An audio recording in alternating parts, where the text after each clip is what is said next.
Buenas noches, queridos viajeros nocturnos de Somnialis. Mientras la oscuridad envuelve tu rincón del mundo y las estrellas comienzan a aparecer en el firmamento, te invitamos a cerrar los ojos y embarcarte en un viaje extraordinario a través del tiempo. Antes de comenzar, nos encantaría saber, ¿desde qué parte del mundo nos acompañas esta noche? Cuéntanos en los comentarios si nos escuchas desde México, desde España, desde Argentina o quizás desde algún lugar lejano donde la historia azteca resuena como un eco fascinante de civilizaciones antiguas. Esta noche, mientras te preparas para descansar, te llevaremos a un mundo que existió hace más de 500 años, un imperio que se elevó desde las aguas de un lago hasta convertirse en una de las civilizaciones más sofisticadas y poderosas que jamás haya existido en las Américas.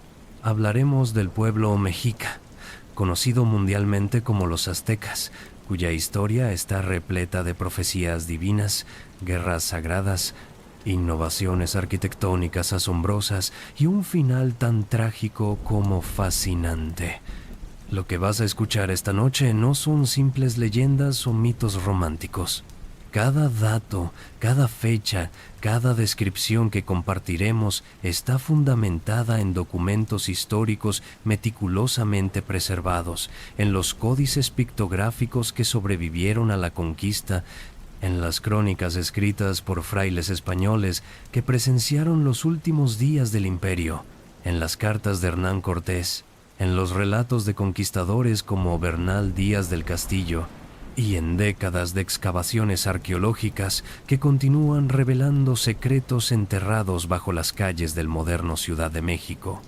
La historia que vas a escuchar es real, documentada, verificada por generaciones de historiadores y arqueólogos. Imagina por un momento el año 1325 después de Cristo. En Europa, la Edad Media está en pleno desarrollo. En el Valle de México, un pueblo errante y humilde, despreciado por las grandes ciudades establecidas, busca desesperadamente un lugar donde asentarse.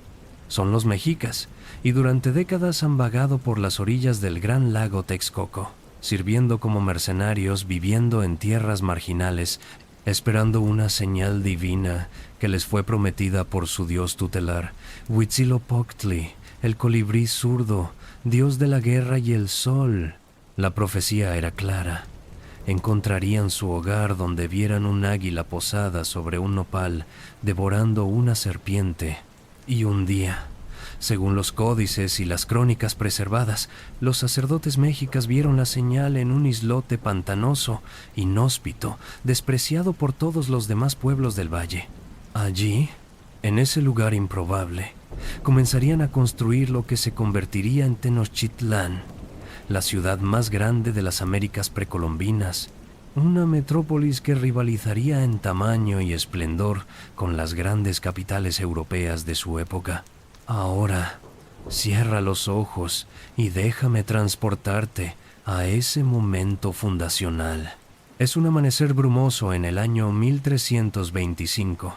La niebla se levanta lentamente sobre las aguas del lago Texcoco, revelando un paisaje de juncos y nenúfares. Un grupo de sacerdotes mexicas, con sus mantos raídos y los pies ensangrentados por décadas de peregrinación, se detiene en la orilla de un pequeño islote. El más anciano, cuyo nombre la historia no preservó, alza la mano pidiendo silencio. Todos contienen la respiración. Y entonces lo ven, un águila majestuosa, con las alas extendidas, posada sobre un nopal que crece imposiblemente entre las rocas volcánicas. En sus garras, una serpiente se retuerce en agonía. Los rayos del sol naciente atraviesan las nubes, iluminando la escena como si los propios dioses hubieran encendido antorchas celestiales. Los sacerdotes caen de rodillas. Han encontrado su hogar. La profecía se ha cumplido. Comienza la historia del Imperio Azteca. Para comprender verdaderamente la magnificencia y la tragedia de los aztecas, debemos primero viajar aún más atrás en el tiempo y entender el mundo del cual emergieron. El Valle de México, en el corazón de lo que hoy conocemos como la Meseta Central Mexicana, había sido durante siglos un crisol de civilizaciones sofisticadas. Mucho antes de que los mexicas llegaran, grandes imperios habían florecido y caído en estas tierras.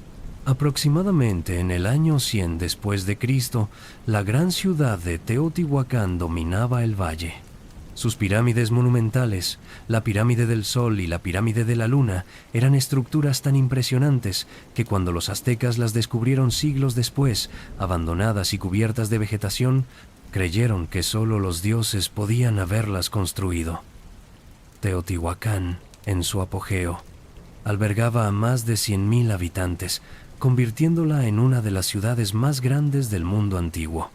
Sus influencias se extendían por toda Mesoamérica a través de redes comerciales que conectaban el altiplano central con las costas del Golfo de México y el Pacífico. Pero hacia el año 750 después de Cristo, Teotihuacán colapsó misteriosamente.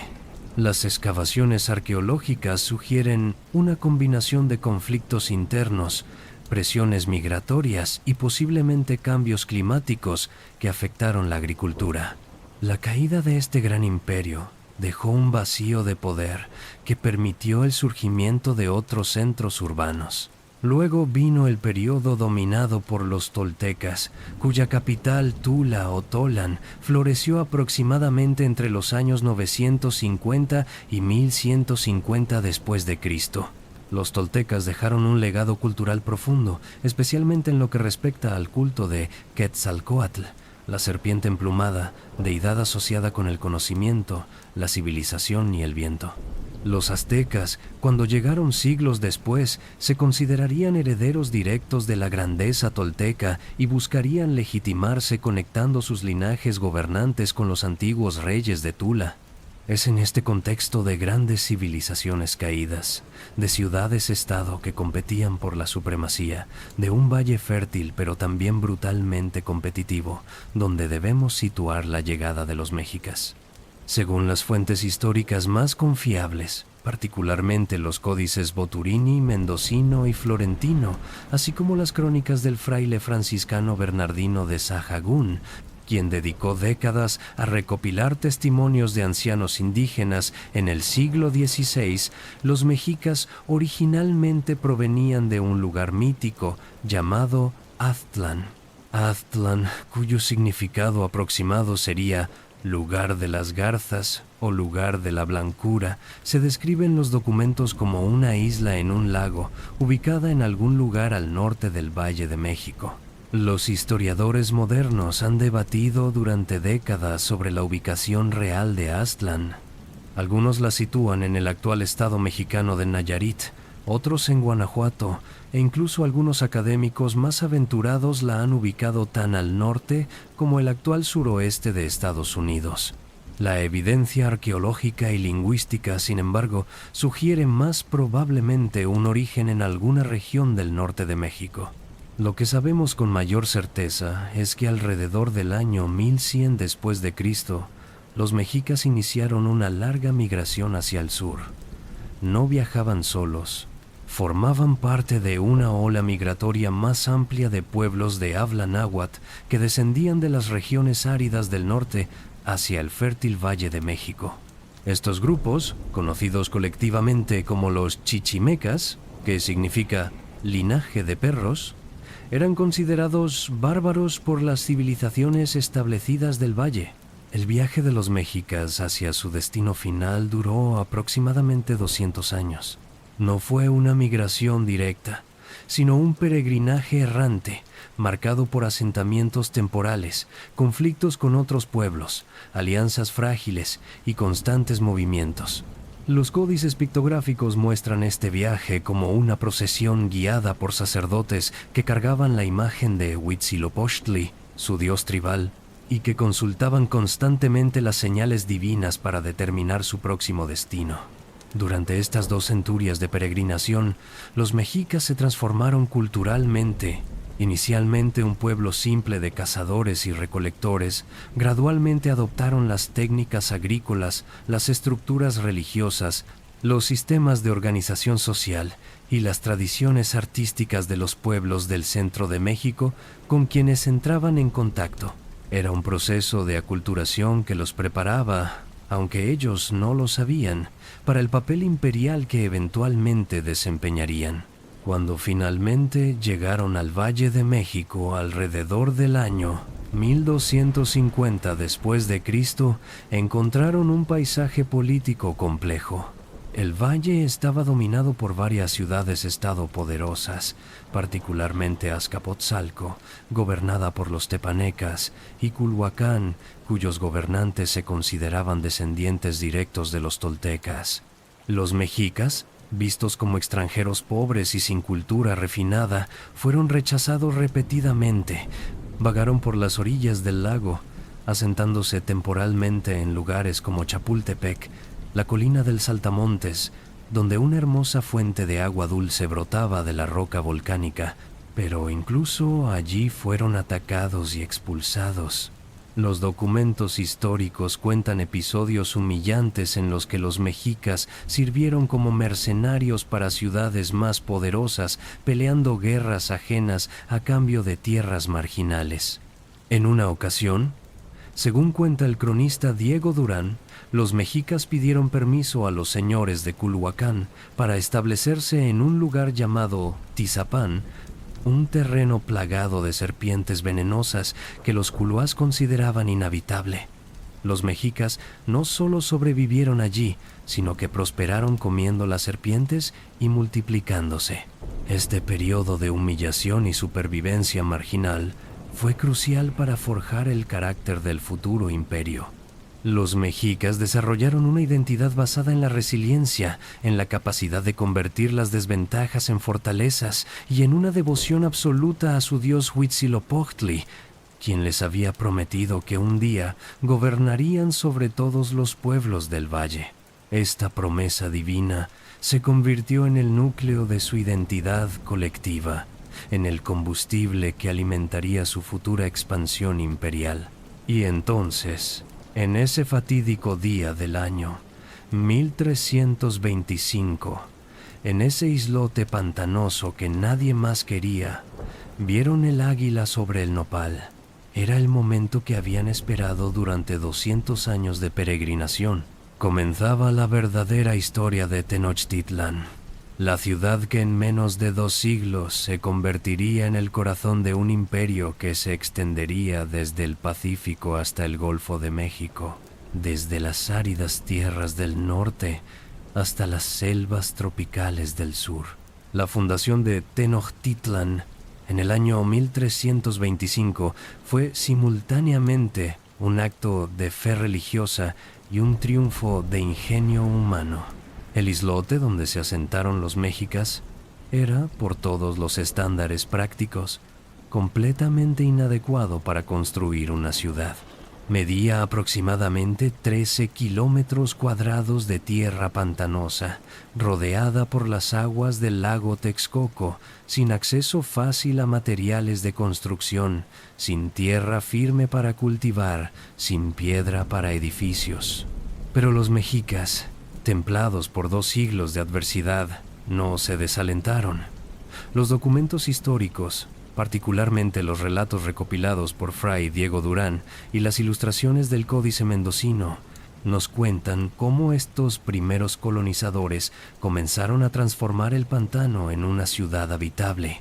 Su primera tarea fue crear tierra firme donde no existía. Desarrollaron una técnica ingeniosa llamada chinampa, un sistema de agricultura que sería fundamental para el futuro esplendor de Tenochtitlan.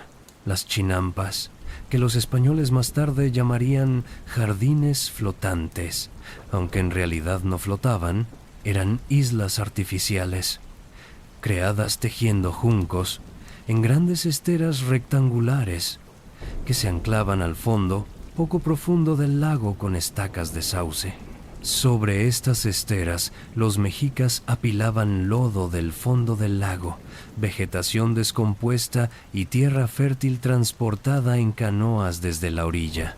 Con el tiempo, las raíces de los sauces plantados en los bordes de cada chinampa crecían hacia el fondo del lago, estabilizando toda la estructura y convirtiéndola efectivamente en tierra permanente.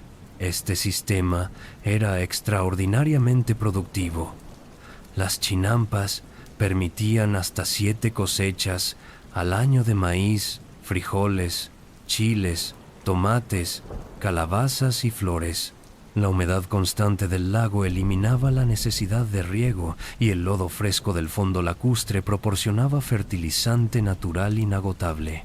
Las excavaciones arqueológicas modernas, particularmente las realizadas en Xochimilco, donde todavía sobreviven algunas chinampas antiguas, han confirmado la sofisticación de este sistema agrícola. Durante las primeras décadas, Tenochtitlán era una comunidad humilde y vulnerable. Los mexicas seguían siendo súbditos nominales de Azcapotzalco, la ciudad tepaneca que dominaba la región occidental del valle. Pagaban tributo a los señores tepanecas y luchaban en sus guerras como aliados menores. Pero simultáneamente, con astucia política, los mexicas también buscaban legitimidad dinástica conectándose con los linajes más prestigiosos del valle. En el año 1357, según registran los anales históricos, los mexicas pidieron a los señores de Culhuacán, quienes se consideraban descendientes de los toltecas, que les enviaran un noble para gobernarlos. Culhuacán, quizás viendo una oportunidad de extender su influencia sobre este pueblo emergente, envió a un hombre llamado Acamapictli, cuyo nombre significa puño de cañas. Acamapictli se convirtió en el primer tlatoani, o gobernante supremo, de Tenochtitlán. El título tlatoani es crucial para entender la estructura política azteca. La palabra literalmente significa el que habla o el orador, reflejando que el poder del gobernante derivaba en parte de su capacidad para articular la voluntad de los dioses y guiar a su pueblo mediante el discurso persuasivo y el consejo sabio. El tlatoani no era exactamente un rey en el sentido europeo, aunque los españoles más tarde usarían ese término. Era más bien un gobernante elegido de entre los miembros de la nobleza por un consejo de ancianos y generales, aunque típicamente la elección se limitaba a los hermanos e hijos del tlatoani anterior. Acamapictli gobernó aproximadamente desde el año 1357 hasta 1391. Durante su reinado, Tenochtitlán creció lentamente pero constantemente.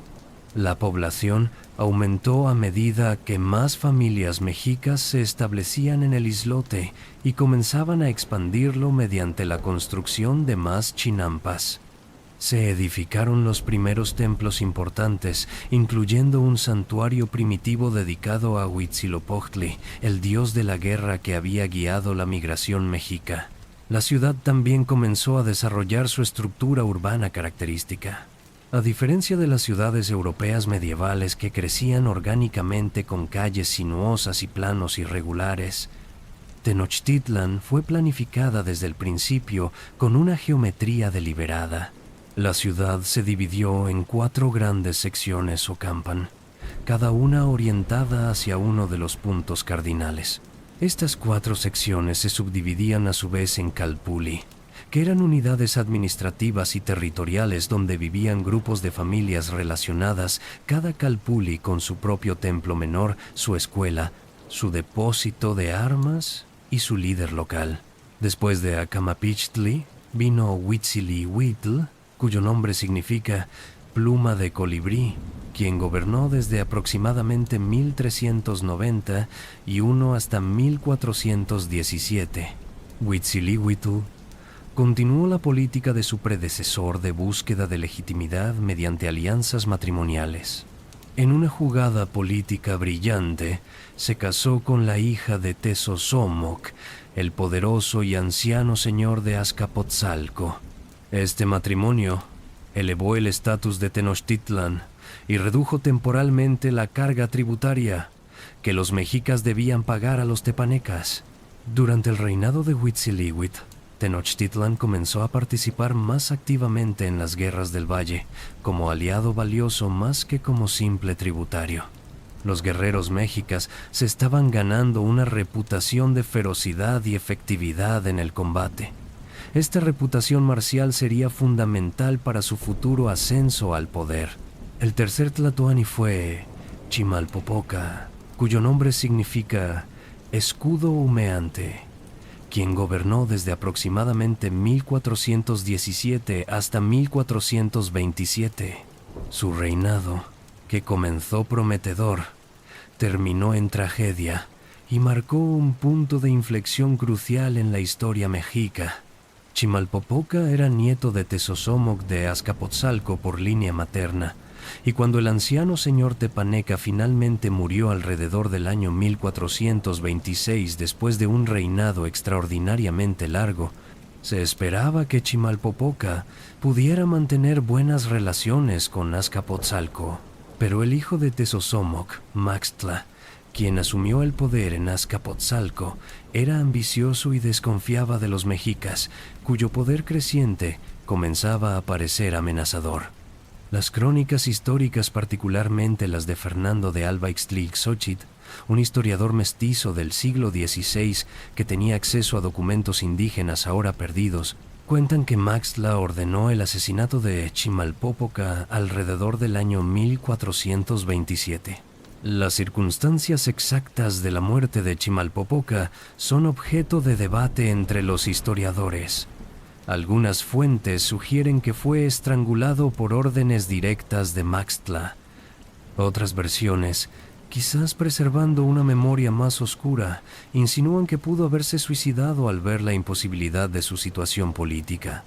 Independientemente de los detalles exactos, la muerte de Chimalpopoca representó una crisis existencial para Tenochtitlan. Enfrentados a la hostilidad abierta del imperio tepaneca más poderoso, los mexicas tuvieron que tomar una decisión trascendental: someterse completamente y quizás enfrentar la destrucción, o rebelarse y arriesgarse a la aniquilación en el campo de batalla. Era un momento que definiría no solo el destino inmediato de Tenochtitlan, sino el curso entero de la historia mesoamericana. Y la decisión que tomarían, liderada por un nuevo tlatoani extraordinario llamado Itzcoatl, transformaría a los humildes mexicas en el núcleo del imperio más poderoso que las Américas precolombinas jamás verían. Después de la muerte de Chimalpopoca en el año 1427, los nobles y sacerdotes de Tenochtitlan se reunieron para elegir un nuevo tlatoani en circunstancias extraordinariamente peligrosas. La ciudad enfrentaba la amenaza real de destrucción por parte de Azcapotzalco. Necesitaban un líder que pudiera navegar esta crisis, alguien con astucia política y coraje militar.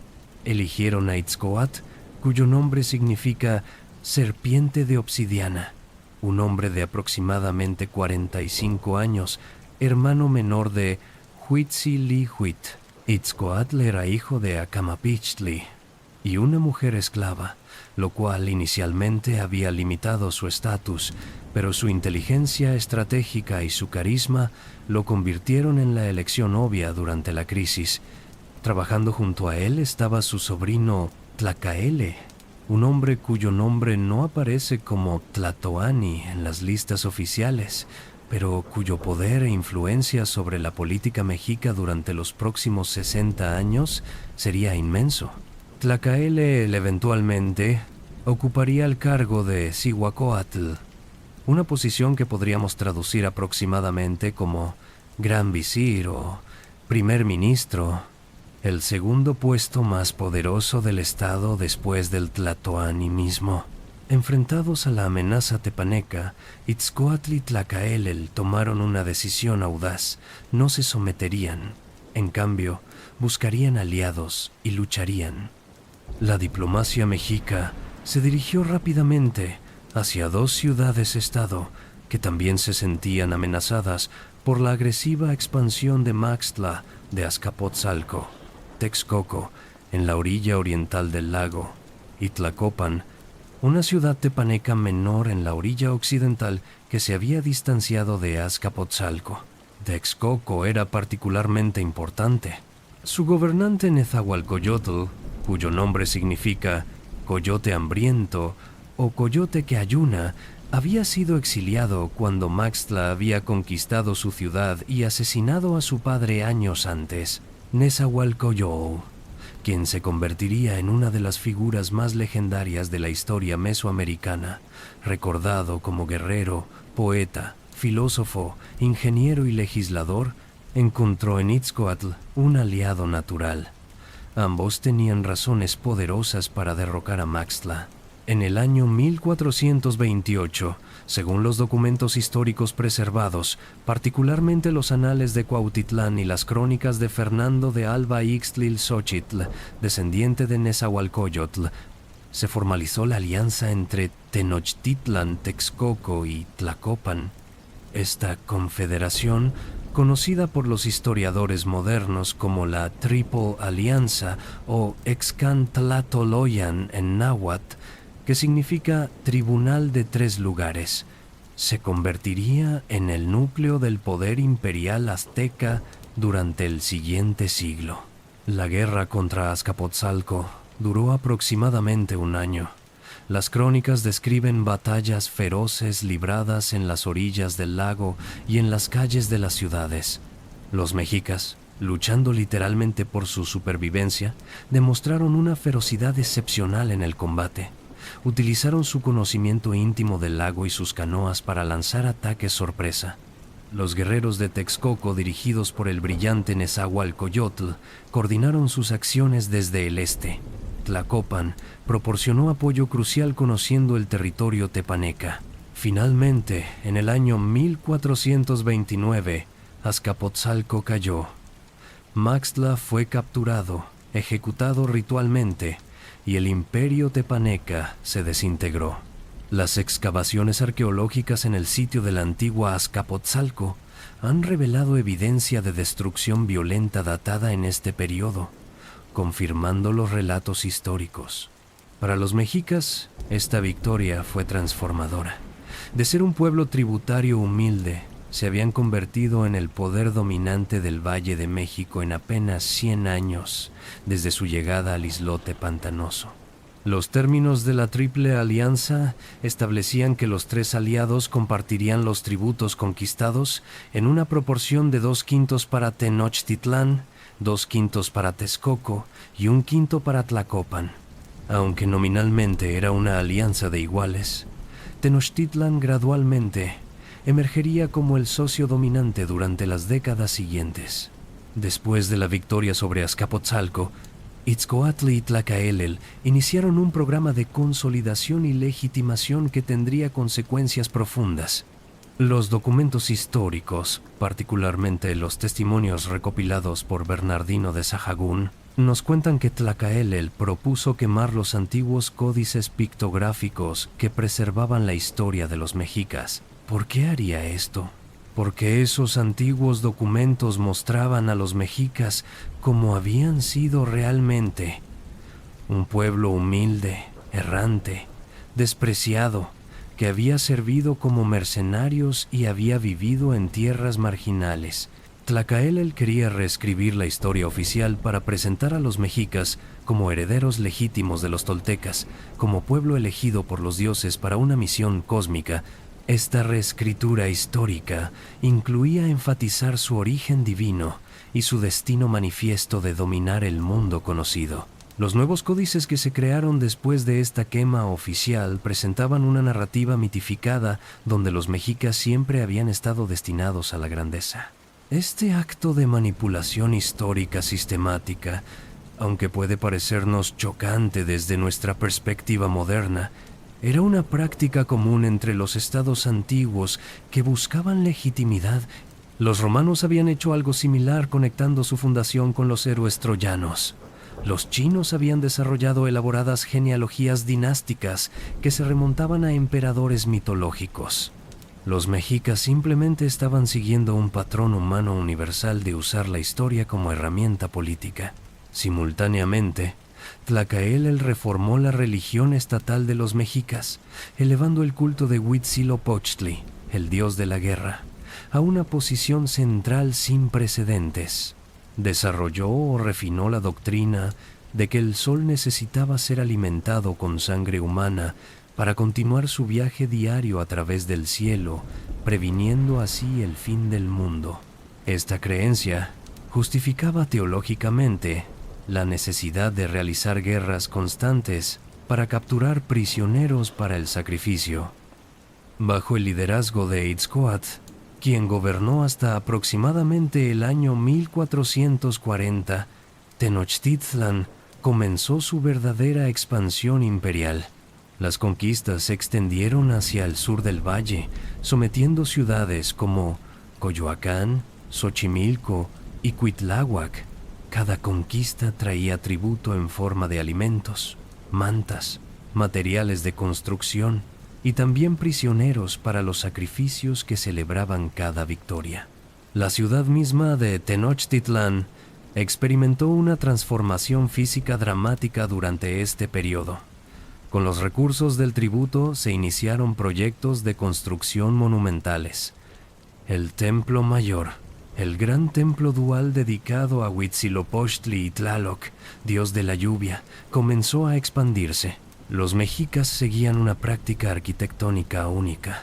Cada 52 años, coincidiendo con el ciclo calendárico sagrado, envolvían completamente los templos existentes con nuevas capas de construcción, haciéndolos más grandes y más impresionantes. Las excavaciones arqueológicas del Templo Mayor, realizadas principalmente entre los años 1978 y 1980 y dos después del descubrimiento accidental de una enorme piedra esculpida, han revelado 7 fases de construcción superpuestas como las capas de una cebolla. Se construyeron calzadas monumentales que conectaban el islote de Tenochtitlan con las orillas del lago en 3 direcciones principales: la calzada de Iztapalapa al sur, la calzada de Tlacopan al oeste y la calzada de Tepeyac al norte. Estas calzadas, de aproximadamente 10 metros de ancho, incluían secciones removibles que servían como puentes levadizos para defenderse de ataques y controlar el tráfico acuático. Los españoles quedarían asombrados por estas estructuras cuando finalmente las vieran un siglo después, cuando Itzcoatl murió alrededor del año 1440. Los mexicas ya no eran simplemente uno de varios pueblos del valle. Eran el poder preeminente del centro de México, con un imperio en rápida expansión, una ideología religiosa que justificaba la guerra perpetua, una capital transformándose en una metrópolis impresionante, y un apetito imperial que no mostraría señales de satisfacerse. El próximo Tlatoani llevaría estas ambiciones a alturas aún más extraordinarias. Después de la muerte de Itzcoatl en el año 1440, el Consejo de Nobles y Sacerdotes eligió como nuevo Tlatoani a Moctezuma Ilhuicamina, cuyo nombre significa Moctezuma el que frunce el ceño como señor, o más poéticamente, Moctezuma el flechador del cielo. Este Moctezuma primero, para distinguirlo de su bisnieto que enfrentaría a los españoles décadas después, gobernaría durante 29 años, hasta 1469, y bajo su liderazgo el imperio mexica alcanzaría su primera gran expansión territorial. Moctezuma primero era hijo de Huitzilihuit, el segundo Tlatoani, y hermano de Chimalpopoca, el Tlatoani asesinado. Tenía aproximadamente 35 años cuando asumió el poder y ya había demostrado su valía como general durante las guerras de Itzcoatl.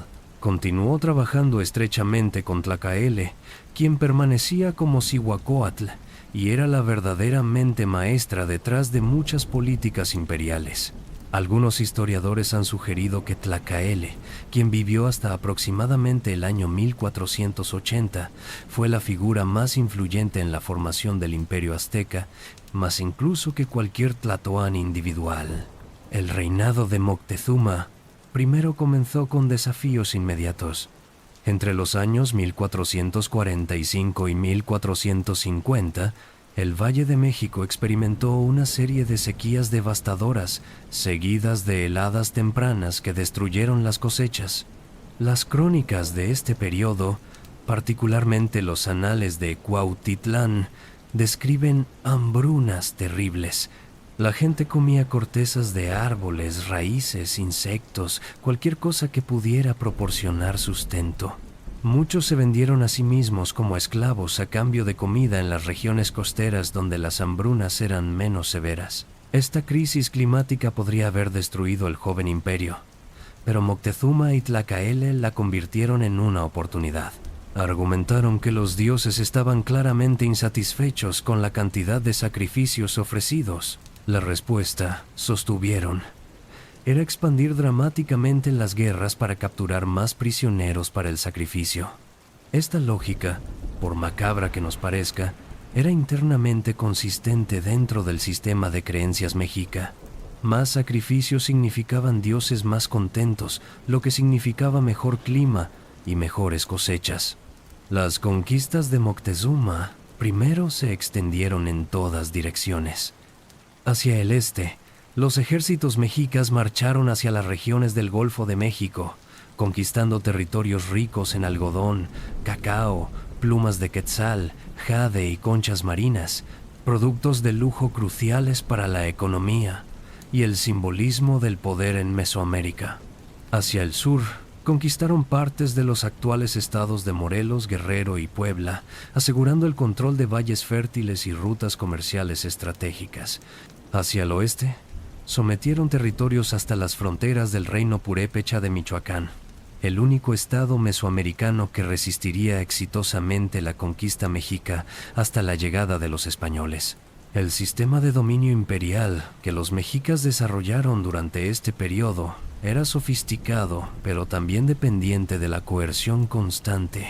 Las ciudades conquistadas no eran anexadas directamente ni sus poblaciones asimiladas. En cambio, se les permitía mantener sus propios gobernantes locales y autonomía interna, pero debían pagar tributo regular a Tenochtitlán y proporcionar soldados para futuras campañas. Este sistema de hegemonía indirecta era eficiente porque requería una presencia militar mínima de los mexicas, pero también era frágil porque dependía de la capacidad continua de Tenochtitlán de proyectar poder militar. Las provincias conquistadas se rebelaban frecuentemente cuando percibían debilidad, requiriendo expediciones punitivas costosas. Los documentos tributarios preservados, particularmente el Códice Mendocino compilado por órdenes del virrey Antonio de Mendoza en el año 1541 basándose en registros mexicas anteriores, nos dan una imagen detallada de la escala de este imperio tributario. Las imágenes pictográficas muestran que Tenochtitlan recibía anualmente aproximadamente 7,000 toneladas de maíz, 4,000 toneladas de frijoles, 2 millones de mantas de algodón, innumerables cargas de cacao, miles de jarras de miel, cantidades masivas de chile, sal, cerámicas, armas y también materiales de construcción como vigas de madera y piedra. Más allá del tributo económico, los territorios conquistados también debían proporcionar trabajadores para proyectos de construcción monumentales. Durante el reinado de Moctezuma I, Tenochtitlan experimentó una transformación urbana sin precedentes. Se construyó un acueducto impresionante que traía agua dulce desde Chapultepec, en la orilla occidental del lago, hasta el corazón de la ciudad insular. Esta obra de ingeniería hidráulica, hecha de piedra y argamasa, medía aproximadamente 5 kilómetros de longitud y tenía 2 canales paralelos, permitiendo que uno fuera limpiado mientras el otro seguía funcionando. El templo mayor se expandió nuevamente, convirtiéndose en una pirámide doble masiva que dominaba el paisaje urbano. En su cima, aproximadamente 45 metros sobre el nivel de la plaza, se alzaban 2 santuarios, uno dedicado a Huitzilopochtli, pintado de azul y blanco representando el cielo diurno y la guerra, y otro dedicado a Tlaloc, pintado de azul y blanco representando el agua y la lluvia.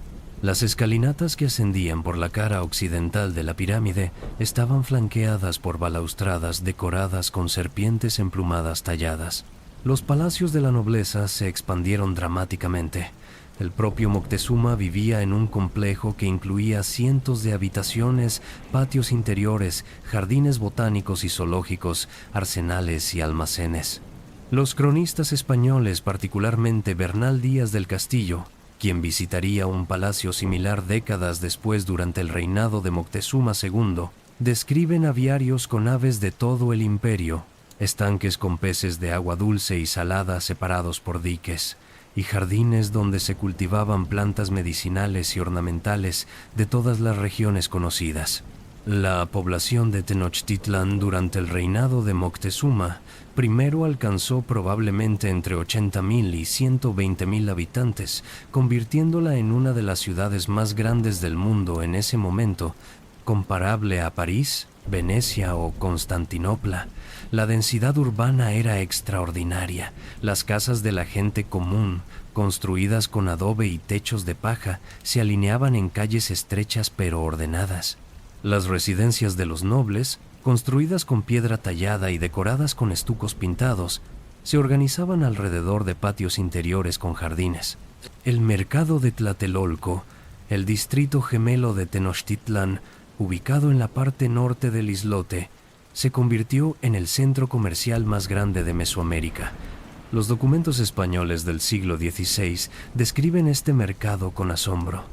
Se reunían allí entre 20,000 y 40,000 personas diariamente, comprando y vendiendo productos de todo el imperio conocido. Había secciones especializadas para cada tipo de mercancía. Una zona para vendedores de oro y plata trabajados, otra para piedras preciosas, una para plumas, otra para esclavos, sectores para vendedores de alimentos, de cerámica, de textiles, de animales vivos, de madera, de medicina herbal. Todo estaba rigurosamente organizado bajo la supervisión de inspectores oficiales que garantizaban pesos y medidas honestas y resolvían disputas. Pero quizás el aspecto más inquietante del apogeo imperial bajo Moctezuma primero fue la institucionalización de lo que se conoce como las Guerras Floridas o Xochíaoyotl en náhuatl.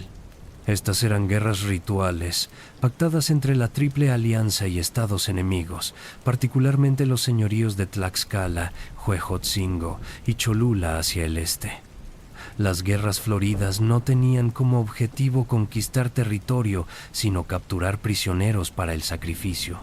Eran batallas ceremoniales, donde ambos lados acordaban encontrarse en campos designados en fechas específicas para combatir.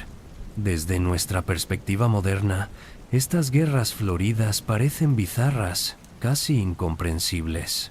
¿Por qué estados enemigos acordarían encontrarse regularmente para matarse mutuamente sin objetivo estratégico convencional? La respuesta yace en la cosmología mesoamericana compartida. Todos estos pueblos creían que el universo requería sacrificio humano para continuar funcionando. Las guerras floridas proporcionaban un suministro constante de víctimas sacrificiales, mientras también servían como campo de entrenamiento para jóvenes guerreros de ambos lados. Era una institución que solo podía existir en un contexto cultural donde todas las partes compartían las mismas creencias fundamentales sobre la naturaleza del cosmos y el papel de la humanidad en mantenerlo. Los sacrificios humanos en sí mismos alcanzaron una escala industrial durante este periodo. Aunque debemos ser cautelosos con los números exagerados reportados tanto por fuentes indígenas como españolas, ambas con razones para inflar las cifras, la evidencia arqueológica confirma que los sacrificios ocurrían regularmente y en cantidades significativas. Las excavaciones del Templo Mayor han revelado decenas de entierros de víctimas sacrificiales, incluyendo cráneos con marcas de decapitación, cuerpos con evidencia de extracción del corazón y ofrendas masivas de huesos humanos. Los métodos de sacrificio variaban según el ritual específico y la deidad honrada. El más común era la extracción del corazón. La víctima era tendida boca arriba sobre una piedra sacrificial en la cima del templo, sostenida por 4 sacerdotes, mientras un quinto usaba un cuchillo de obsidiana o pedernal para hacer una incisión debajo del esternón, romper las costillas y extraer el corazón aún pulsante, que era elevado hacia el sol antes de ser colocado en un recipiente especial. Otros métodos incluían decapitación, flechamiento, desollamiento, quemadura o ahogamiento, cada uno asociado con deidades específicas y ocasiones ceremoniales particulares. Para la mentalidad mexica, estos actos no eran asesinatos, sino dones sagrados. Las víctimas eran consideradas mensajeros a los dioses, y se creía que aquellos sacrificados alcanzaban un paraíso especial en el más allá. Algunos prisioneros, particularmente guerreros valientes capturados en batalla, eran tratados con gran honor antes de su sacrificio, alimentados con los mejores alimentos, vestidos con ropas finas y a veces incluso se les permitía vivir durante meses o años antes de su destino final. Cuando Moctezuma primero murió en el año 1469, dejaba un imperio transformado. Los mexicas, que apenas un siglo y medio antes eran nómadas despreciados viviendo en pantanos, ahora controlaban un territorio que se extendía desde el Océano Pacífico hasta el Golfo de México, desde las tierras áridas del norte hasta las selvas tropicales del sur. Tenochtitlán era una metrópolis deslumbrante, quizás la ciudad más grande y rica de las Américas. La ideología imperial estaba firmemente establecida. El sistema tributario funcionaba eficientemente. Los templos se alzaban hacia el cielo, manchados con la sangre de miles de sacrificios. El imperio azteca había alcanzado su apogeo, pero las semillas de su eventual caída ya estaban presentes en la estructura misma de su dominio. Después de Moctezuma, primero vinieron 3 tlatoanis más antes de la llegada de los españoles: Axayácatl, cuyo nombre significa rostro de agua. Gobernó desde 1469 hasta 1481. Tizoc, pierna enferma, gobernó brevemente desde 1481 hasta 1486, un reinado considerado poco exitoso, que posiblemente terminó con su envenenamiento por nobles descontentos. Luego vino Ahuizold, animal acuático espinoso, quien gobernaría desde 1486 hasta 1502 y llevaría el imperio a su máxima extensión territorial. Ahuizold era hermano menor de Axayácatl y Tizoc, y su reinado de 16 años fue marcado por una expansión militar agresiva y continua. Era un líder carismático y un general brillante que personalmente lideraba campañas militares en lugar de simplemente dirigirlas desde Tenochtitlán. Los documentos históricos lo describen como físicamente impresionante, valiente hasta la temeridad y absolutamente dedicado a la expansión imperial y al culto de Huitzilopochtli. Durante el reinado de Ahuizotl, los ejércitos mexicas marcharon más lejos que nunca antes. Conquistaron territorios a lo largo de la costa del Pacífico hasta lo que hoy es Oaxaca. Penetraron profundamente en las tierras de los zapotecas y mixtecas y alcanzaron las fronteras de Guatemala. Hacia el Golfo de México, extendieron el control hasta regiones que nunca antes habían pagado tributo a ningún poder del altiplano central. Las campañas militares eran prácticamente anuales, con ejércitos de decenas de miles de guerreros marchando durante meses, atravesando montañas, selvas y desiertos. El sistema militar mexica era sofisticado. Los guerreros se organizaban en unidades basadas en su calpulli de origen. Los jóvenes comenzaban su entrenamiento militar alrededor de los 15 años en instituciones educativas llamadas Telpochcalli, Casa de Jóvenes, donde aprendían artes marciales, historia, religión y disciplina. Los nobles asistían a escuelas más selectas llamadas Calmecac, donde recibían educación avanzada en estrategia militar, astronomía, calendario escritura pictográfica y teología. El avance en la jerarquía militar dependía del número de cautivos capturados en batalla. Un guerrero que capturaba a su primer prisionero recibía reconocimiento especial. 4 cautivos convertían a un guerrero en tequihuá, hombre de deber cumplido.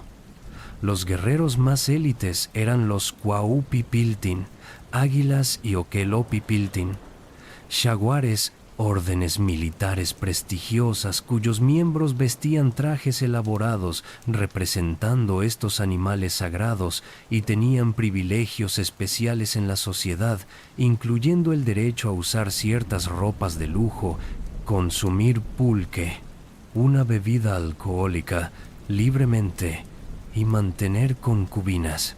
El armamento mexica incluía principalmente el macuahuitl, una espada de madera con hojas de obsidiana incrustadas en los bordes que era devastadoramente efectiva en combate cuerpo a cuerpo. Los guerreros también usaban lanzas, dardos lanzados con atlatel, lanzadores, arcos y flechas hondas, y llevaban escudos redondos hechos de cuero o mimbre. La armadura consistía en trajes acolchados de algodón sumergidos en salmuera, que proporcionaban protección sorprendentemente efectiva contra armas de piedra y obsidiana.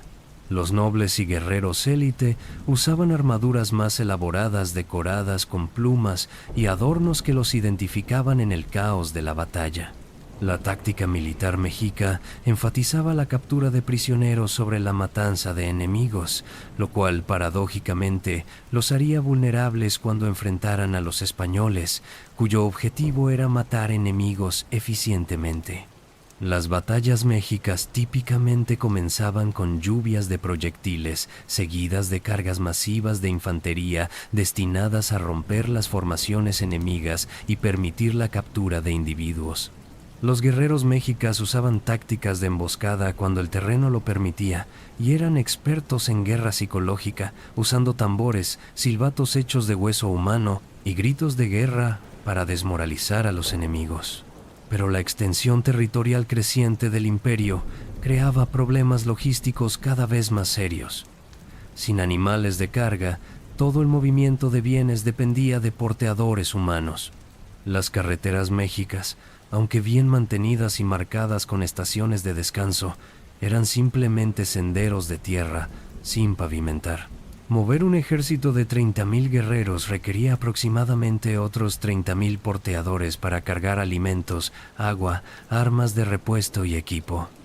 Las campañas contra territorios distantes podían tomar meses, durante los cuales los soldados dependían de vivir de la tierra o de provisiones enviadas desde provincias ya conquistadas. La distancia también significaba que el control directo sobre provincias lejanas era prácticamente imposible. Las provincias tributarias en los bordes del imperio frecuentemente se rebelaban. Ahuizot pasó tanto tiempo sofocando rebeliones como conquistando nuevos territorios.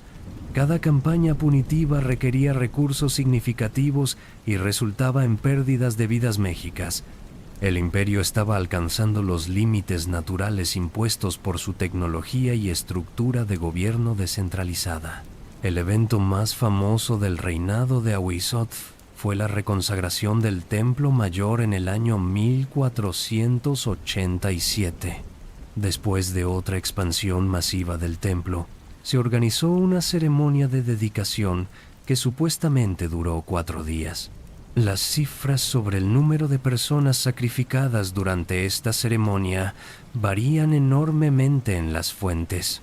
Algunas crónicas indígenas mencionan 80,000 víctimas, una cifra claramente imposible tanto logística como cronológicamente. Los historiadores modernos estiman que el número real probablemente estaba entre 4,000 y 20,000 personas sacrificadas, aún una cantidad masiva y horrorosa. Los prisioneros fueron traídos de todo el imperio, formando filas que se extendían por las calzadas y hacia el continente. Subían las escaleras del templo mayor en grupos, donde los sacerdotes realizaban los sacrificios continuamente durante días. La sangre fluía por las escaleras en ríos. se invitó a gobernantes de estados enemigos, particularmente de Tlaxcala, para presenciar este despliegue de poder imperial. La intención era clara: intimidar a través del terror, pero el efecto también fue alienar aún más a los pueblos sometidos y enemigos, sembrando odios que eventualmente serían explotados por los conquistadores españoles. Durante el reinado de Ahuizotl, Tenochtitlan alcanzó su máximo esplendor físico. La ciudad ahora cubría aproximadamente 13 kilómetros cuadrados y tenía una población estimada entre 200,000 y 300,000 habitantes, haciéndola comparable en tamaño a las ciudades más grandes de Europa. La isla original se había expandido dramáticamente mediante la construcción continua de chinampas. Los barrios de la ciudad se extendían hacia el norte hasta Tlatelolco, que había sido conquistado por Axayácatl e integrado como distrito de Tenochtitlán. El centro ceremonial era espectacular. El recinto sagrado, amurallado y accesible solo a través de puertas específicas, contenía aproximadamente 78 edificios, según descripciones españolas posteriores. Además del templo mayor dominante, había templos dedicados a docenas de deidades, escuelas sacerdotales, campos para el juego de pelota ritual, plataformas para danzas ceremoniales y tzompantli, los macabros andamios donde se exhibían miles de cráneos de víctimas sacrificiales ensartados en postes de madera. Pero incluso en su apogeo, el imperio enfrentaba desafíos estructurales. 3 enemigos resistieron exitosamente la conquista mexica hasta el final: el reino purépecha al oeste, los estados de Tlaxcala, Huejotzingo y Cholula al este, y algunas regiones costeras del Golfo de México. Los tlaxcaltecas particularmente eran una espina constante en el costado del imperio. Completamente rodeados por territorio controlado por los mexicas, mantenían su independencia a través de una combinación de ferocidad militar y alianzas estratégicas entre sus 4 cabeceras. Los mexicas impusieron un bloqueo económico estricto sobre Tlaxcala, negándoles acceso a productos cruciales como sal y algodón. Esta política, destinada a debilitar a Tlaxcala, en cambio, creó una población extremadamente hostil que valoraba su independencia por encima de todo y estaba dispuesta a soportar privaciones considerables para mantenerla. Cuando los españoles llegaran, encontrarían en los tlaxcaltecas aliados ansiosos de venganza contra sus opresores mexicas. El propio Ahuizotl murió en el año 1502 en circunstancias algo misteriosas. Según algunas fuentes, murió por un golpe en la cabeza sufrido durante una inundación catastrófica de Tenochtitlan. Ahuizotl había ordenado la construcción de un nuevo acueducto desde Coyoacán, pero los ingenieros subestimaron el volumen de agua. Cuando el acueducto se abrió, inundó partes de la ciudad, destruyendo casas y causando muertes. Ahuizotl supuestamente golpeó su cabeza contra un dintel bajo mientras intentaba escapar de su palacio inundado y murió poco después por las heridas. Su muerte marcó el fin de una era de expansión imperial incuestionada. El siguiente tlatoani, Moctezuma Xocoyotzin, Moctezuma II o Moctezuma el Joven, heredaría un imperio en su máxima extensión territorial, pero también con tensiones internas crecientes, poblaciones sometidas resentidas, enemigos implacables en las fronteras y, aunque él no podía saberlo, solo 17 años antes del encuentro que cambiaría todo para siempre. Las velas que iluminaban el imperio azteca brillaban intensamente, pero las sombras que proyectaban se alargaban y oscurecían. Moctezuma Xocoyotzin, conocido en español como Moctezuma II, asumió el poder en el año 1502. Era hijo de Axayácatl y sobrino de Ahuizotl, aproximadamente 34 años al momento de su elección. Los documentos históricos lo describen como un hombre de inteligencia notable, profundamente religioso, cultivado en las artes de la guerra y la diplomacia, pero también como alguien gradualmente consumido por preocupaciones sobre presagios y profecías. Su reinado comenzó con las campañas militares tradicionales. Continuó las guerras contra los enemigos persistentes del imperio, particularmente los tlaxcaltecas y los señoríos de Oaxaca. Pero Moctezuma también era un reformador administrativo. Reorganizó el sistema tributario, centralizó más poder en Tenochtitlan, en detrimento de los otros socios de la Triple Alianza, y aumentó el ceremonial y el protocolo que rodeaban al Tlatoani, distanciándose deliberadamente de la gente común de una manera que sus predecesores no habían hecho. Esta centralización y ritualización crecientes pueden haber sido respuestas a las tensiones que Moctezuma percibía en el imperio. Las rebeliones provinciales eran cada vez más frecuentes. El costo de mantener el imperio militarmente crecía constantemente. Las demandas de tributo aumentaban, generando resentimiento.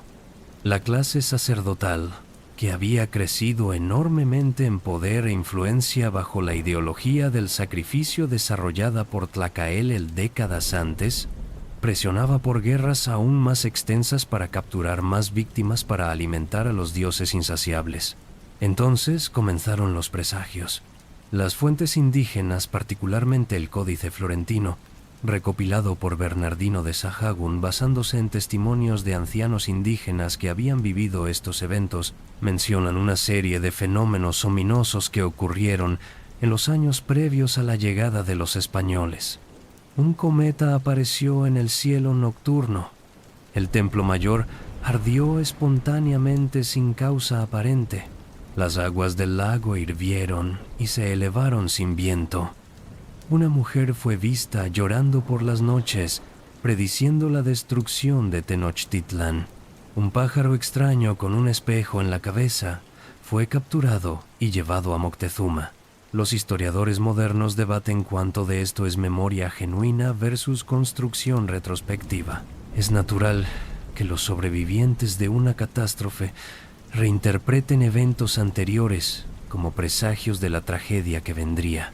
Pero independientemente de si estos presagios específicos ocurrieron exactamente como se describen, lo que es claro es que había una sensación creciente de ansiedad en Tenochtitlán, una percepción de que el orden establecido era frágil. En el año 1518, llegaron noticias perturbadoras desde la costa del Golfo de México. Extrañas casas flotantes habían sido vistas en el océano. Hombres con piel pálida y barbas habían desembarcado brevemente antes de partir nuevamente. Eran la expedición de Juan de Grijalva, exploradores españoles que seguían las rutas de exploración iniciadas por Francisco Hernández de Córdoba el año anterior. Moctezuma, intrigado pero cauteloso, envió mensajeros y regalos. Los extranjeros aceptaron los regalos, pero se marcharon sin explicación clara de sus intenciones. Al año siguiente, en 1519, las casas flotantes regresaron en mayor número. Esta vez era una flota de 11 barcos comandada por Hernán Cortés, un hidalgo español de Extremadura de 34 años, ambicioso, inteligente, carismático y absolutamente decidido a conquistar riqueza y gloria. Cortés desembarcó cerca de lo que fundaría como Villa Rica de la Veracruz, con aproximadamente 500 soldados españoles, 16 caballos, varios perros de guerra, cañones y armas de fuego. Los informes llegaban constantemente a Moctezuma. Estos extranjeros tenían armas que escupían fuego y trueno, montaban animales enormes, usaban armadura de metal que sus armas no podían penetrar. Pero quizás más perturbador para Moctezuma eran los mensajes que Cortés enviaba, declarando que venía como embajador de un gran rey al otro lado del océano y exigiendo audiencia. Los españoles también preguntaban constantemente sobre oro. Moctezuma enfrentaba un dilema extraordinario. No sabía quiénes eran realmente estos extranjeros. Eran dioses, como algunos inicialmente especularon, quizás Quetzalcóatl, retornando como las antiguas profecías supuestamente predecían. ¿Eran simplemente otro pueblo guerrero que podría ser incorporado al sistema tributario? ¿Eran una amenaza existencial? Su respuesta fue enviar embajadas con regalos magníficos, incluyendo máscaras incrustadas con turquesa y jade, trajes ceremoniales elaborados y cantidades significativas de oro trabajado. Pero estos regalos, destinados quizás a impresionar y aplacar, solo encendieron la codicia española y confirmaron rumores de vastas riquezas en el interior. Cortés, mostrando la brillantez estratégica que caracterizaría toda su campaña, inmediatamente comenzó a explotar las divisiones dentro del mundo mesoamericano. Los totonacas, viviendo en la región costera, donde había desembarcado y resentidos del dominio mexica, se aliaron con los españoles. Proporcionaron información sobre el imperio, su estructura, sus enemigos. Cortés aprendió sobre Tlaxcala, el enclave independiente rodeado por territorio mexica. En septiembre de 1519, Cortés marchó hacia el interior con su fuerza española aumentada por miles de guerreros totonacas. Su destino era Tlaxcala. Los tlaxcaltecas inicialmente lo recibieron con hostilidad, librando batallas feroces donde los españoles, a pesar de sus ventajas tecnológicas, sufrieron bajas significativas. Pero después de varias escaramuzas, los líderes tlaxcaltecas, encabezados por el anciano Xicoténcatl el Viejo, tomaron una decisión trascendental: aliarse con los españoles contra los mexicas. Esta alianza fue el factor individual más importante en la eventual caída del imperio azteca. Los tlaxcaltecas proporcionaron a Cortés miles de guerreros experimentados, conocimiento íntimo del terreno y las tácticas mexicas, y legitimidad como líder de una coalición antiméxica. Desde la perspectiva tlaxcalteca, los españoles eran aliados convenientes en su lucha secular contra Tenochtitlán. No podían prever que estaban facilitando su propia eventual subyugación. En octubre de 1519, la expedición española tlaxcalteca llegó a Cholula, una ciudad sagrada aliada de los mexicas. Lo que sucedió allí permanece controversial. Los españoles, alegando haber descubierto un plan para emboscarlos, masacraron a miles de habitantes desarmados en lo que se conoce como la Matanza de Cholula.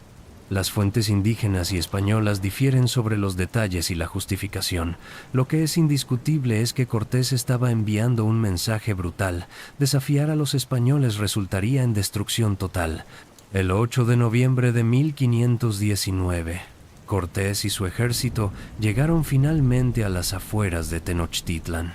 Bernal Díaz del Castillo, soldado que estuvo allí, escribiría décadas después con asombro todavía palpable: y desde que vimos tantas ciudades y villas pobladas en el agua y en tierra firme otras grandes poblazones, y aquella calzada tan derecha y por nivel como iba a México, nos quedamos admirados y decíamos que parecía las cosas de encantamiento que cuentan en el libro de Amadís.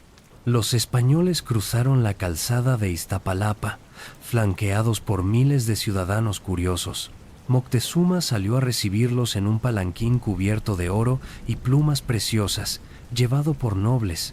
El encuentro entre Moctezuma y Cortés, mediado por intérpretes, particularmente la mujer indígena conocida como la Malinche, quien se había convertido en intérprete y consejera crucial de Cortés, fue cortés pero tenso. Moctezuma alojó a los españoles en el palacio de su difunto padre Axayácatl. Durante las siguientes semanas, una situación surrealista se desarrolló. Los españoles eran huéspedes privilegiados, pero también prisioneros de facto. Exploraban la ciudad, maravillándose ante su tamaño y organización, pero también horrorizados por los tzompantli y los templos manchados de sangre. Moctezuma y Cortés conversaban a través de intérpretes sobre religión, política, tributo. La situación era inestable, una trampa a punto de cerrarse, pero sobre quién no estaba claro. Entonces Cortés tomó una decisión audaz y desesperada. Capturó a Moctezuma dentro de su propio palacio, usando como pretexto un ataque de mexicas contra españoles en la costa. Mantuvo al tlatoani como rehén, gobernando Tenochtitlán a través de él como títere. Increíblemente, esto funcionó durante meses. Moctezuma, cuyas motivaciones y estado mental durante este periodo permanecen como uno de los mayores misterios históricos. Cooperó con sus captores, emitiendo órdenes en su nombre, enviando tributo, aparentemente paralizado por indecisión o quizás todavía creyendo que podía controlar la situación diplomáticamente. En mayo de 1520 llegaron noticias de que otra expedición española había llegado a Veracruz, liderada por Pánfilo de Narváez, enviada por el gobernador de Cuba, para arrestar a Cortés por insubordinación. Cortés tomó la mayoría de sus fuerzas y marchó a la costa, dejando a aproximadamente 80 españoles en Tenochtitlan bajo el mando de Pedro de Alvarado. Durante la fiesta de Toxcatl en mayo de 1520, Alvarado, temiendo una rebelión o quizás simplemente motivado por codicia y paranoia, masacró a cientos de nobles mexicas desarmados que danzaban ceremonialmente en el recinto sagrado. Esta matanza rompió finalmente la frágil paz. Los mexicas se levantaron en furia, sitiando a los españoles en el palacio de Axayácatl. Cuando Cortés regresó después de derrotar a Narváez y absorber sus fuerzas, encontró Tenochtitlán en rebelión abierta. Intentó usar a Moctezuma para calmar a la multitud, pero el tlatoaní había perdido toda autoridad. Algunos relatos dicen que fue apedreado por su propia gente cuando apareció para hablarles. Otros que los españoles lo asesinaron secretamente cuando ya no era útil. Murió el 29 de junio de 1520. Su muerte, marcando el fin definitivo de cualquier esperanza de resolución pacífica. Los españoles y sus aliados tlaxcaltecas intentaron escapar de Tenochtitlán en la noche del 30 de junio al 1 de julio de 1520, en lo que se conoce como la Noche Triste. Cargados con oro saqueado, intentaron cruzar las calzadas en silencio, pero fueron descubiertos. Miles de guerreros mexicas los atacaron desde canoas y desde las calzadas. Los españoles sufrieron bajas catastróficas, perdiendo quizás la mitad de sus fuerzas y la mayoría de su tesoro saqueado. Cortés supuestamente lloró bajo un árbol al contemplar la magnitud del desastre, pero los mexicas no persiguieron completamente a los españoles en retirada, un error estratégico crucial. Los sobrevivientes lograron llegar a territorio tlaxcalteca. Allí, Cortés comenzó a reconstruir sus fuerzas, reclutando más aliados indígenas de los muchos pueblos que odiaban a Tenochtitlán. La Triple Alianza enfrentaba a un enemigo que había demostrado ser vulnerable, pero que también había revelado las profundas divisiones del imperio. En diciembre de 1520, mientras Cortés preparaba su regreso, un enemigo invisible atacó. La viruela, traída por los europeos, comenzó a devastar las poblaciones indígenas que carecían de inmunidad. Cuitláhuac, el nuevo tlatoani, elegido después de la muerte de Moctezuma, murió de la enfermedad después de gobernar solo 80 días. Le sucedió Cuauhtémoc, águila que desciende, de apenas 25 años, sobrino de Moctezuma y el último tlatoani del imperio azteca. Cuauhtémoc demostró ser un líder valiente y capaz, organizando la defensa de Tenochtitlan e intentando mantener unido el imperio fragmentándose. Pero enfrentaba problemas insolubles. La viruela mataba a miles. Las provincias tributarias se rebelaban o se unían a Cortés. El suministro de alimentos a la ciudad insular estaba interrumpido, y Cortés, con astucia diabólica, había construido bergantines, barcos pequeños que podían operar en el lago, eliminando la ventaja defensiva que las aguas habían proporcionado históricamente a Tenochtitlan. El sitio final de Tenochtitlán comenzó en mayo de 1521 y duró 93 días de combate brutal. Cortés comandaba aproximadamente 900 españoles, pero decenas de miles de guerreros indígenas aliados, principalmente tlaxcaltecas. La estrategia española era sistemática: avanzar distrito por distrito, destruyendo edificios para evitar emboscadas, cortando las líneas de suministro de agua dulce, impidiendo el acceso a alimentos, Era una guerra de desgaste, destinada a aplastar la resistencia mediante hambre y desesperación tanto como mediante combate. Los mexicas lucharon ferozmente. Cada calle, cada canal, cada templo fue defendido. Las mujeres y ancianos arrojaban piedras desde las azoteas. Los guerreros lanzaban ataques nocturnos contra los campamentos españoles, pero sin alimentos, sin agua limpia, con la ciudad llena de cadáveres putrefactos y la viruela rampante, la resistencia era imposible de sostener indefinidamente. El 13 de agosto de 1521, después de 3 meses de asedio, Cuauhtémoc intentó escapar por el lago en una canoa, pero fue capturado. Su captura marcó el fin. La resistencia mexica colapsó. Tenochtitlan, la magnífica ciudad que había tomado casi 2 siglos construir, estaba en ruinas. Los muertos se contaban en decenas de miles. Los sobrevivientes fueron esclavizados o expulsados. El imperio azteca había caído, pero la historia no termina con una destrucción simple. Sobre las ruinas de Tenochtitlan, los españoles construyeron Ciudad de México, que se convertiría en la capital del vasto virreinato de Nueva España. Muchos aspectos de la civilización mexica se preservaron, fusionándose con elementos españoles para crear la cultura mestiza que define México hasta hoy. La lengua náhuatl todavía es hablada por más de 1,5 millones de personas. Tradiciones, alimentos, técnicas agrícolas, creencias sincréticas que mezclan catolicismo con antigua religión, todo esto sobrevive. El legado de los aztecas es complejo y contradictorio. Fueron simultáneamente ingenieros brillantes y militaristas brutales, artistas sofisticados y practicantes de sacrificio humano masivo, constructores de una sociedad compleja y mantenedores de un sistema imperial opresivo. No podemos juzgarlos solo por sus logros, ni solo por sus horrores. Debemos entenderlos en su totalidad. Su caída nos enseña sobre la fragilidad de los imperios, cómo las estructuras que parecen inmensamente poderosas pueden colapsar cuando se exponen a shocks externos para los cuales no están preparadas. Y cuando las divisiones internas, cuidadosamente reprimidas, finalmente se manifiestan. El imperio azteca cayó no solo por superioridad tecnológica española, aunque las armas de acero, los caballos y las enfermedades fueron factores cruciales. Cayó porque era un imperio mantenido por coerción constante, rodeado de enemigos que odiaban su dominio y esperaban cualquier oportunidad de liberarse.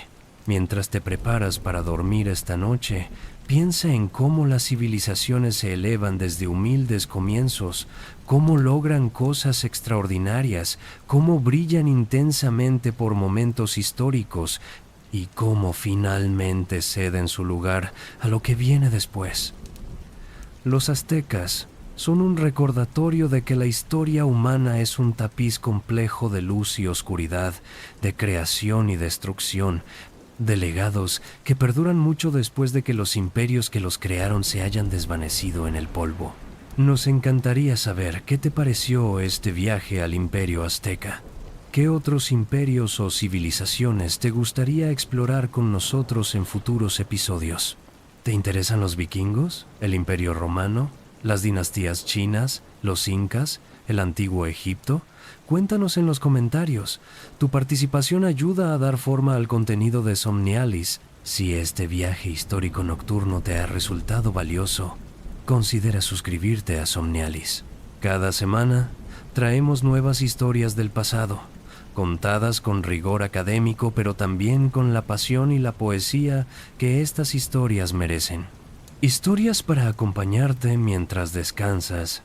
Historias que enriquecen tu comprensión del extraordinario tapiz de la experiencia humana a través de los siglos. Ahora, mientras las últimas palabras sobre los aztecas se desvanecen en el silencio, permite que tu mente descanse. Las pirámides de Tenochtitlan han vuelto al polvo del cual surgieron, pero las historias sobreviven, pasando de generación en generación, recordándonos quiénes fuimos, ayudándonos a imaginar quiénes podríamos llegar a ser. Que tu descanso sea profundo y reparador, que tus sueños te lleven a lugares lejanos y tiempos antiguos, y que despiertes mañana con renovada curiosidad sobre el mundo extraordinario en el que vivimos, un mundo construido sobre las ruinas y los triunfos de todas las civilizaciones que vinieron antes. Buenas noches, querido viajero nocturno de Somnialis. Hasta nuestro próximo encuentro en estas horas tranquilas, cuando el pasado cobra vida en palabras